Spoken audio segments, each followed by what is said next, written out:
하나님의 말씀은 로마서 1장입니다.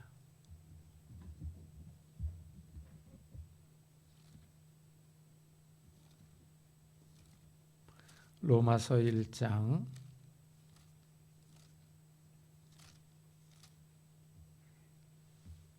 18절부터 23절까지 저와 여러분이 한 절씩 교독하겠습니다.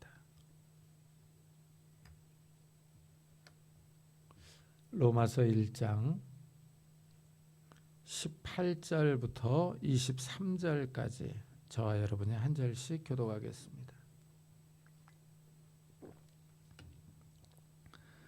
하나님의 진노가 불의로 진리를 막는 사람들의 모든 경건하지 않음과 불의에 대하여 하늘로부터 나타나나니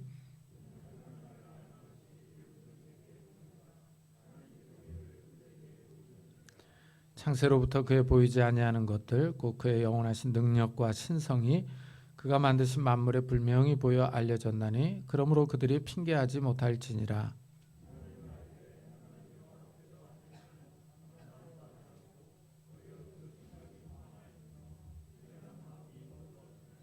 스스로 지혜 있다 하나 어리석게 되어 썩어지지 아니하는 하나님의 영광을 썩어질 사람과 새와 짐승과 기어다니는 동물 모양의 우상으로 바꾸었느니라. 아멘. 오늘 말씀의 18절에 보니까 하나님의 진노라고 하는 표현이 나오죠.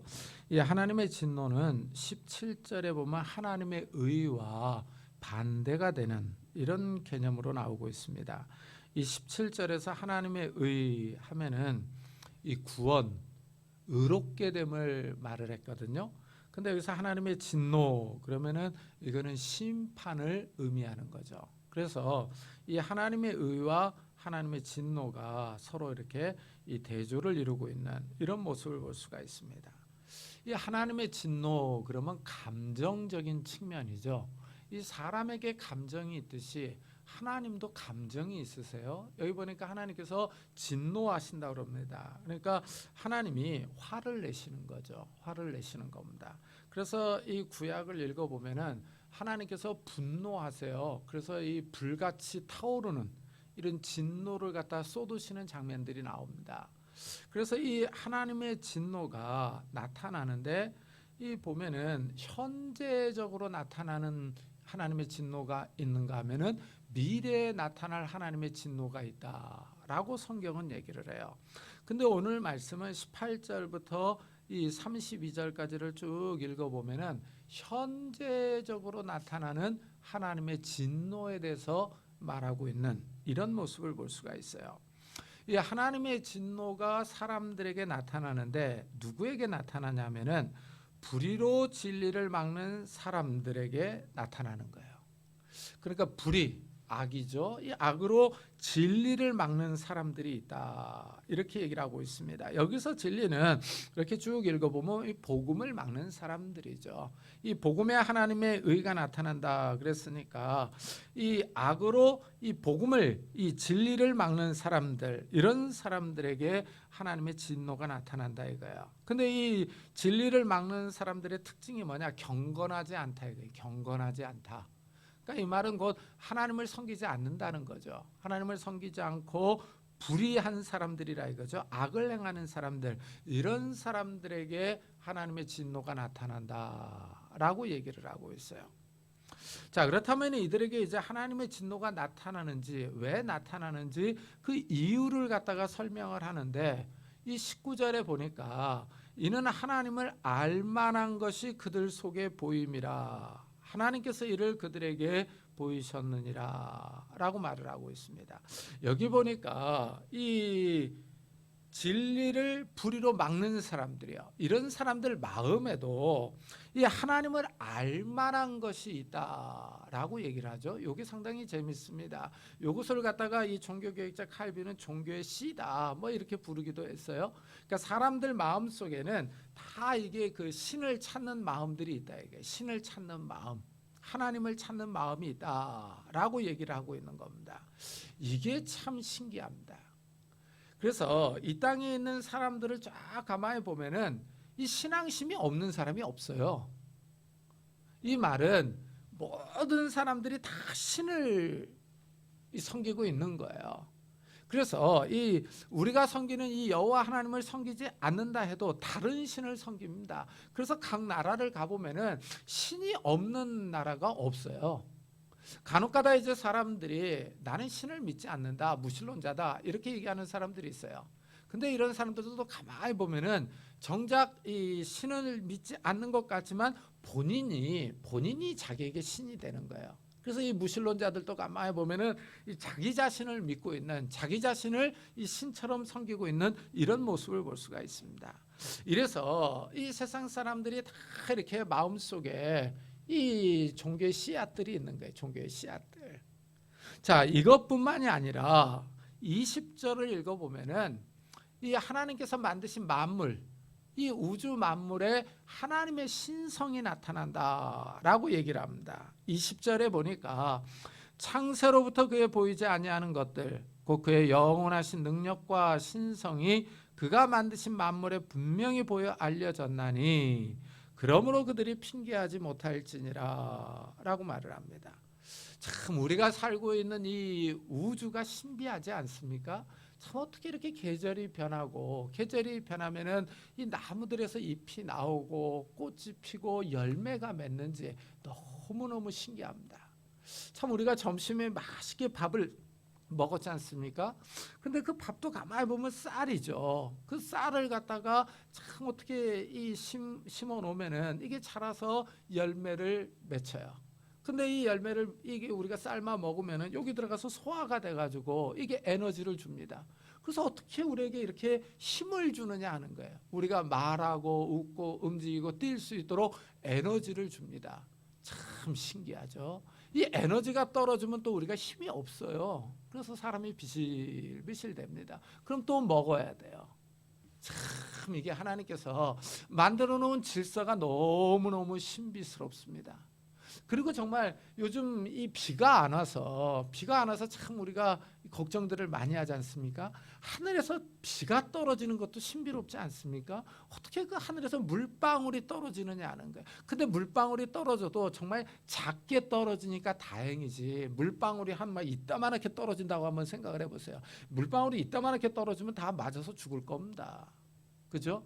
근데 어떻게 하늘에서 정말 이렇게 가다란 빗줄기들이 오느냐 하는 거예요. 참 맞아도 별로 아프지도 않습니다. 참 신기하죠.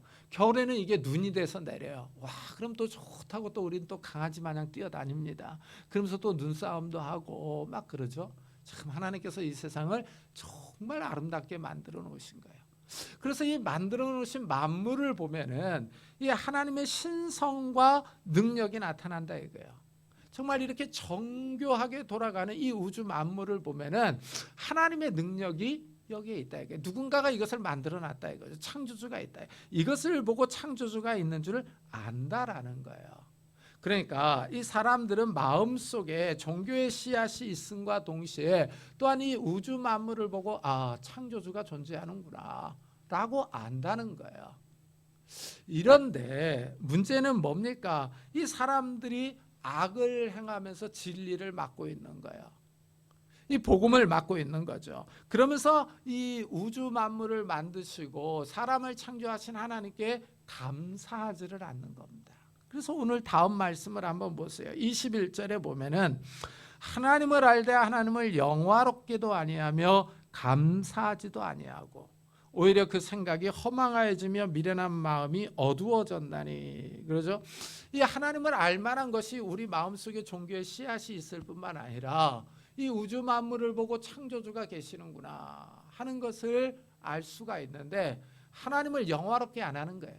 하나님 앞에 감사하지도 않습니다. 참 이게 문제라는 거예요. 이래서 하나님의 진노가 사람들에게 임한다는 거죠. 임한다는 겁니다. 참 우리가 이 땅에서 사는 거야.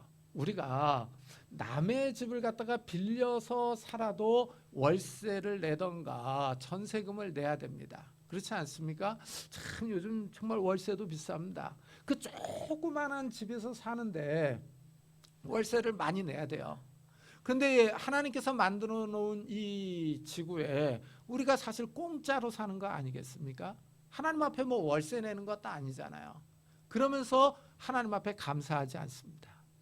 참 이게 문제라는 거죠. 이게 문제라는 겁니다. 그러니까 하나님께서 이 우주 만물을 아름답게 만들어 놓으시고 우리를 살게 해줬는데 이런 하나님을 영화롭게도 아니하고 감사하지도 않는 거예요. 그러니까 주인 입장에서는 화가 나는 거죠. 그렇지 않겠습니까?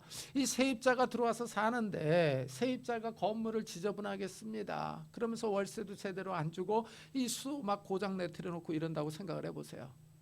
그 집주인 얼마나 화가 나겠습니까?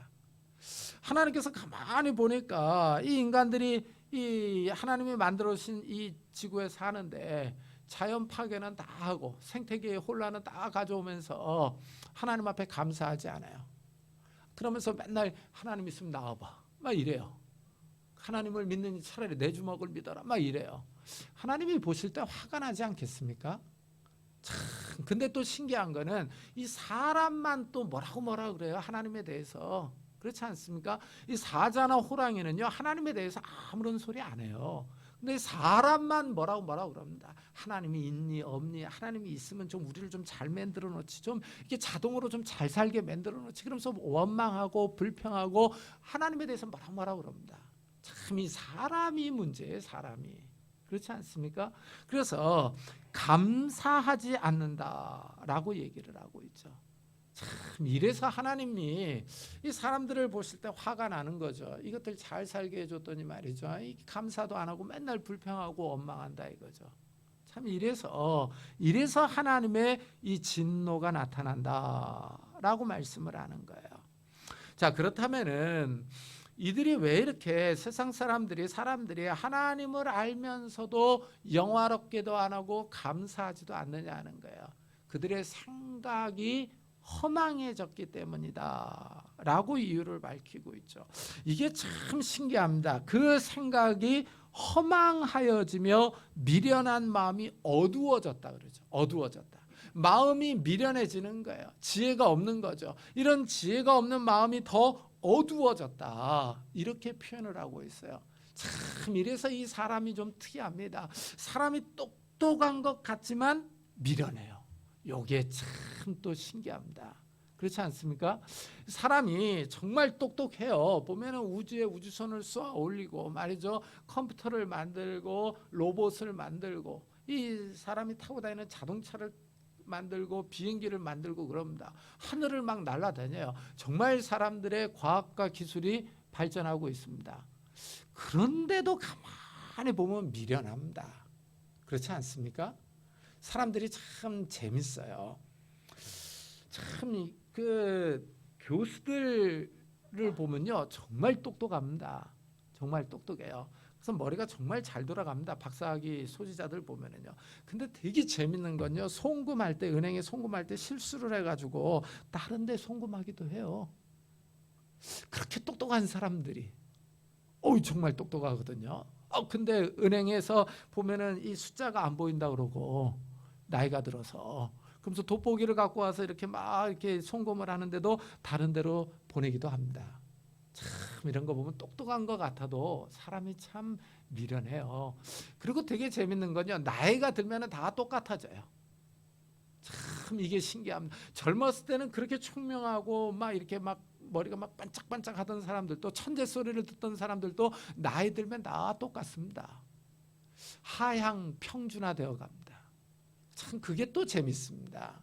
그래서 이게 연로하신 분들, 노 교수님들 보지 않습니까? 그러면 젊었을 때는 그렇게 뛰어나고 막 뭐 석학이다 어쩐다 저쩐다 그러는데 이 사람들이 나이가 들더니 좀 약간 좀 벙해지는 것 같습니다. 그거 참 신기합니다. 근데 이제 더 신기한 거는 영적 지식이 없는 거죠. 영적 지식이 없습니다. 그렇게 뛰어난 천재 물리학자들도 하나님이 없다고 그래요. 하나님이 없다고. 이 시장에서 콩나물을 파시는 할머니도 하나님이 있다고 하는데 천재 물리학자가 하나님이 없다 이렇게 얘기를 합니다. 참 이거 신기하지 않습니까? 천재 물리학자는 하나님이 없다. 그리고 시장에서 콩나물 파시는 할머니는 하나님이 있다. 그러면서 교회에서 하나님을 잘 섬깁니다. 세상적인 지식으로 보면 이 천재 물리학자가 더 뛰어난 것 같은데 영적인 지식에 있어서는 이 사람이 미련한 거죠. 이 사람이 미련한 겁니다. 영적인 지식에서는 이 할머님이 더 뛰어난 겁니다. 이게 신비롭지 않습니까? 어떻게 이렇게 서로 다른 주장을 하느냐 하는 거예요. 다른 주장을 하느냐. 그래서 가만히 보면 이 천재 물리학자가 이 땅에서 살아가는 데는 이 땅을 살아가는 지식은 뛰어납니다. 그래서 이 땅에서는 잘 먹고 잘 살 수 있어요. 그러나 천국에 들어가질 못한다는 거죠. 이게 문제 아니겠습니까?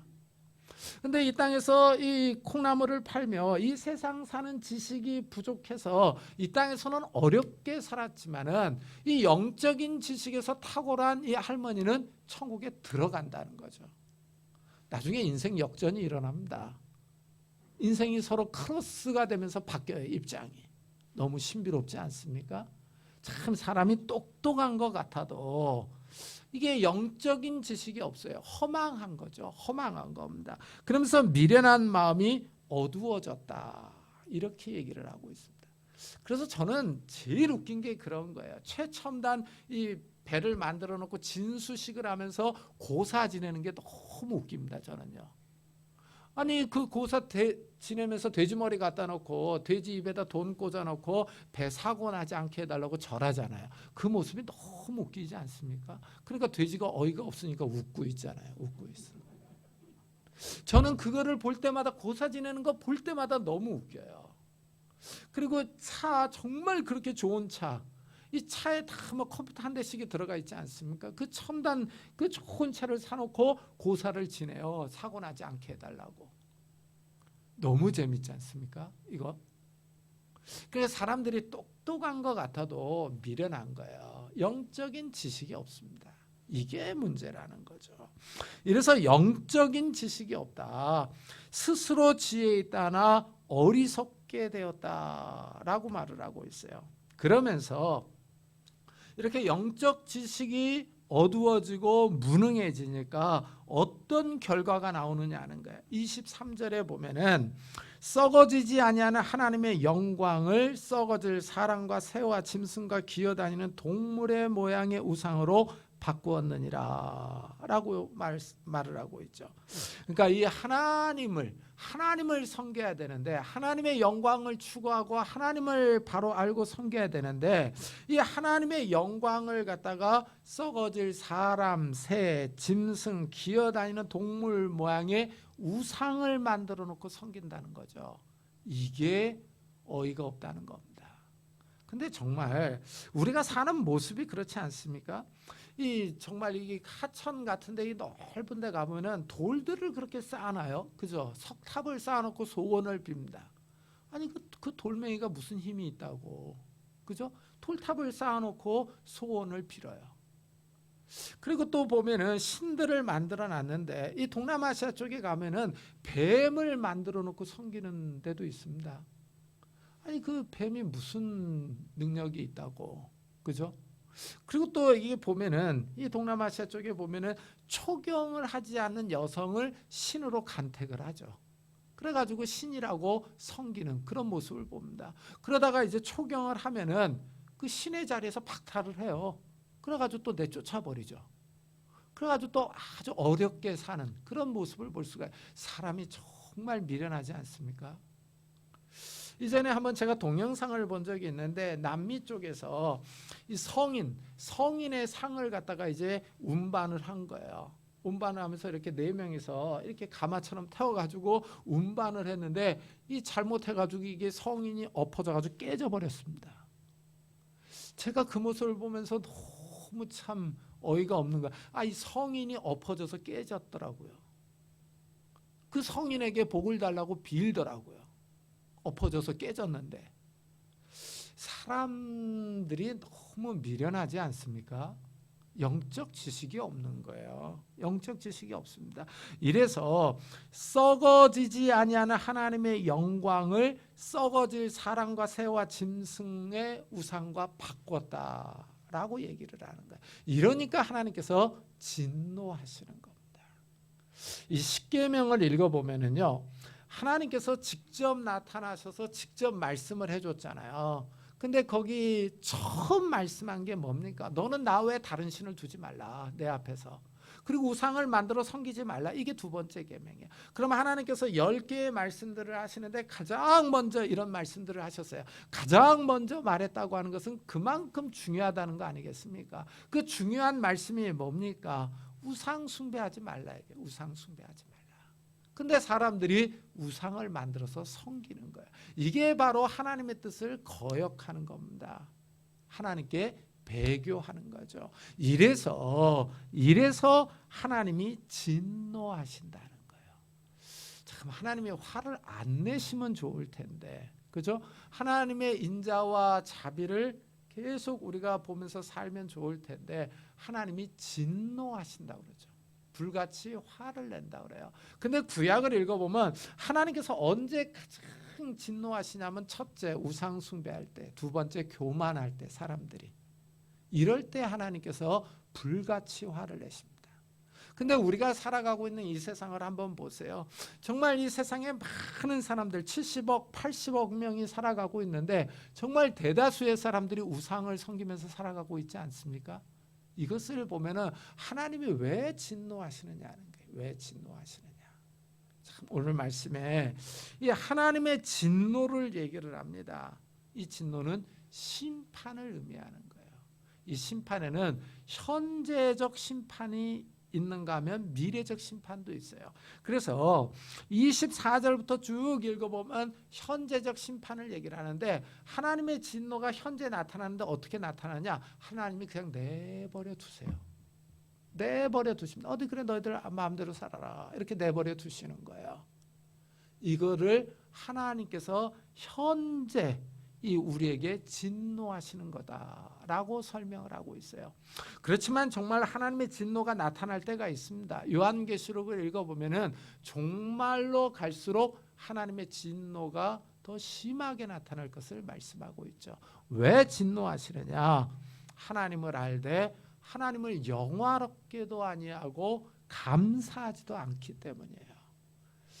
참 하나님께서 이 세상을 보면서 이 진노하고 계실 텐데 우리는 하나님의 백성으로 부름을 받은 사람들이죠. 그러니까 우리가 하나님 앞에 나와서 예배를 드리는 거예요. 예배를 드리면서 하나님을 영화롭게 하는 겁니다.